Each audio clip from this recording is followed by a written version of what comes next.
ہم سب اس بات کو اچھی طرح جان چکے ہیں کہ رب کے خلیل نے 8ویں ذی الحجہ کو خواب دیکھا، 9ویں کو خواب دیکھا اور 10ویں کو خواب دیکھا کہ کوئی کہنے والا یہ کہہ رہا ہے کہ اٹھو اور اپنے رب کے نام سے قربانی پیش کرو۔ 10ویں ذی الحجہ کو حضرت ابراہیم علیہ السلام سمجھ گئے کہ اپنے لاڈلے کی قربانی کا ہی حکم مجھے مل رہا ہے۔ آپ اپنے لاڈلے کو لے کر منی کی گھاٹی میں پہنچے۔ وادی منی میں پہنچنے کے بعد آپ نے اپنے لاڈلے سے کہا، اے میرے لاڈلے، مجھے رب کا حکم ہوا ہے کہ میں تجھے راہ خدا میں ذبح کر دوں، اب بتاؤ اس میں تیری کیا رائے ہے، تیری کیا مرضی ہے؟ تو بیٹا نے کہا، اے ابو جان آپ اطمینان پکڑے، نہ میں چلاؤں گا، نہ میں روؤں گا، نہ میں کوئی فریاد کروں گا، بلکہ میں صبر و رضا پر قائم رہ کر راہ خدا میں قرباں ہو جاؤں گا۔ زبردستی رب کے خلیل نے اپنے لاڈلے کی قربانی پیش نہیں کی، بلکہ ان کی رائے لیا۔ جب لاڈلہ مکمل طور پر تیار ہو گیا تو کہا، اے میرے ابو جان، اے میرے ابو جان، مجھے ذبح کرنے سے پہلے میری 3 وصیتیں آپ قبول فرمائے۔ پہلی وصیت یہ ہے کہ آپ میرے ہاتھ اور پاؤں کو اچھی طرح مضبوطی کے ساتھ رسی سے باندھ دے تاکہ بوقت ذبح میرا تڑپنا دیکھ کر کہیں آپ کو رحم نہ آ جائے اور آپ حکم ربی پر عمل نہ کر پائیں۔ دوسری شرط یہ ہے کہ آپ مجھے پیشانی کے بل زمین پر لٹائیں اور اپنی آنکھوں پر پٹی ڈال لے، کہیں ایسا نہ ہو کہ میری محبت میں آپ کا ہاتھ چھری چلانے سے رک جائے اور آپ حکم ربی پر عمل نہ کر پائیں۔ تیسری اور آخری وصیت یہ ہے کہ آپ میرے اس ذبح ہونے کی خبر میری ماں کو نہ دیجیے گا، کیونکہ ممتا کی ماری دکھیاری ماں میرے اس غم کو برداشت نہ کر سکے گی اور شدت غم کی وجہ سے نڈھال ہو کر ان کا دل پاش پاش ہو جائے گا، ٹکڑا ٹکڑا ہو جائے گا۔ رب کے خلیل نے ان تینوں وصیتوں پر عمل کرتے ہوئے سب سے پہلے اپنے بچے کے ہاتھ پاؤں کو باندھ دیا، پھر اپنی آنکھوں پر پٹی ڈالی اور پھر تیز چھری سے اپنے لاڈلے کی گردن کاٹنے کو تیار ہو گئے، اپنے لاڈلے کو ذبح کرنے کو تیار ہو گئے۔ ایک مرتبہ آپ نے تیز چھری چلائی، چھری گردن نہ کاٹ پائی۔ دوسری مرتبہ آپ نے تیز چھری چلائی، پھر سے چھری گردن نہ کاٹ پائی۔ آپ نے اس چھری کو زمین پر پٹکا اور روتے ہوئے رب کی بارگاہ میں عرض کیا، مولا تیرے خلیل سے کون سی ایسی تقصیر ہو چکی ہے جس کی وجہ سے یہ قربانی قبول نہیں ہو رہی ہے؟ حضرت اسماعیل بھی روتے ہوئے رب کی بارگاہ میں عرض کرتے، مولا مجھ سے کون سی خطا ہو گئی ہے جس کی وجہ سے میری گردن کی قربانی تیری بارگاہ میں قبول نہیں ہو رہی ہے؟ جب دوسری مرتبہ آپ نے چھری کو زمین پر پٹکا تو اللہ رب العزت نے چھری کو بولنے کی قوت عطا فرمائی۔ چھری نے کہا، اے رب کے خلیل، آپ مجھ پر کیوں غضبناک ہو رہے ہیں؟ آپ مجھ پر کیوں غصہ ہو رہے ہیں؟ میں کیا کروں؟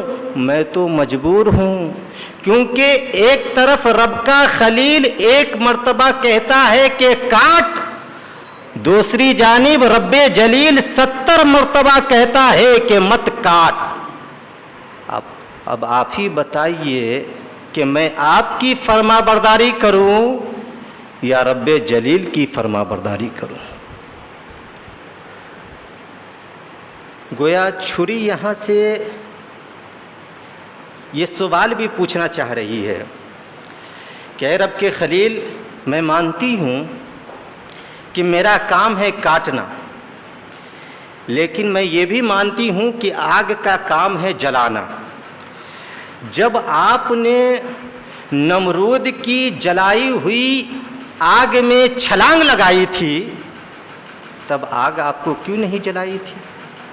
تو اس کا جواب یہ ہے کہ وہاں حکم رب بھی ہوا تھا آگ کو، قلنا یا نار کونی بردا وسلاما علی ابراہیم۔ اللہ فرماتا ہے کہ ہم نے کہا اے آگ میرے ابراہیم پر تو ٹھنڈی اور سلامتی والی بن جا۔ سبحان۔ تو جس رب نے اس آگ کو ٹھنڈی بننے کا حکم فرمایا تھا، اسی رب نے آج مجھے حضرت اسماعیل کی گردن کو نہ کاٹنے کا حکم فرمایا ہے۔ سبحان۔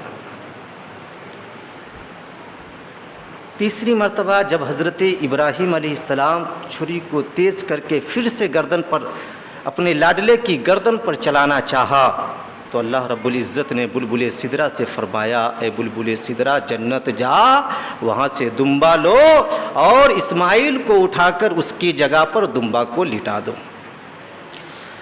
حضرت جبرائیل امی اپنے مقام سے جنت گئے، وہاں سے دمبا لائے اور پھر جہاں پر حضرت اسماعیل لیٹے ہوئے تھے وہاں سے انہیں ہٹایا، دمبا کو لٹایا، پھر دمبا ذبح ہوا۔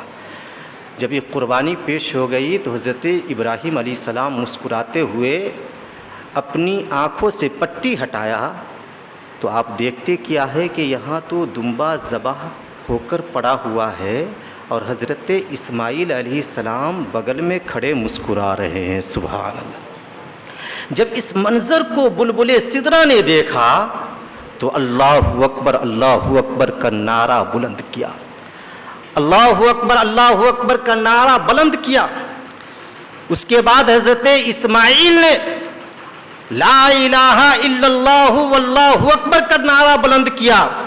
اس کے بعد حضرت ابراہیم نے وللہ الحمد کا نعرہ بلند کیا۔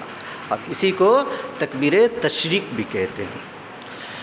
حضرت بلبل سدرہ کی رفتار کا عالم دیکھیے کہ جب حضرت ابراہیم علیہ السلام نے تیسری مرتبہ چھری اٹھایا تو اس کا فاصلہ کتنا رہا ہوگا ہم سب اچھی طرح جان سکتے ہیں۔ 1 فٹ سے 1.5 فٹ تک ہی اس کا فاصلہ رہا ہوگا، زیادہ سے زیادہ 2 فٹ، اس سے زیادہ اٹھ ہی نہیں سکتا ہے۔ لیکن رفتار دیکھیے، بلبل سدرہ کی بلندی سے جنت گئے، وہاں سے دمبا لیا، 7 آسماں کو پار کرتے ہوئے مینا کی وادی میں پہنچے۔ چھری کو گرنے سے پہلے حضرت اسماعیل کو اٹھایا اور دمبا کو وہاں لٹایا۔ سبحان اللہ۔ آپ اس سے اندازہ لگا سکتے ہیں کہ حضرت جبرائیل کی رفتار کتنی عظیم ہے۔ مفسرین کرام لکھتے ہیں کہ حضرت بلبل سدرہ سے رسول پاک علیہ الصلاۃ والتسلیم نے ارشاد فرمایا کہ جبرائیل بتاؤ تجھے اس دنیا میں کتنی مرتبہ تیز رفتاری کے ساتھ آنے کا موقع ملا، مشقتیں اٹھا کر آنے کا موقع ملا؟ تو حضرت بلبل سدرہ نے عرض کیا یا رسول اللہ 4 ایسے مواقع آئے جس میں مجھے بڑی تیزی کے ساتھ اس دنیا میں آنا پڑا۔ پہلا موقع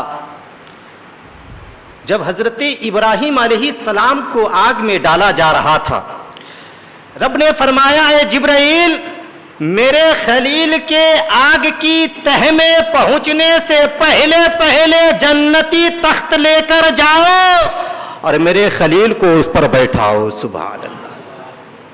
میں نے ایسا ہی کیا۔ پھر حضرت جبرائیل عرض کرتے یا رسول اللہ دوسرا موقع آیا جب حضرت اسماعیل کی گردن پر تیسری مرتبہ چھری چلنے والی تھی، رب نے فرمایا اے جبرائیل میرے اسماعیل کی گردن پر چھری چلنے سے پہلے جنت جاؤ، وہاں سے دمبا لو اور اسماعیل کی جگہ پر دمبا کو لیٹاؤ۔ سبحان اللہ۔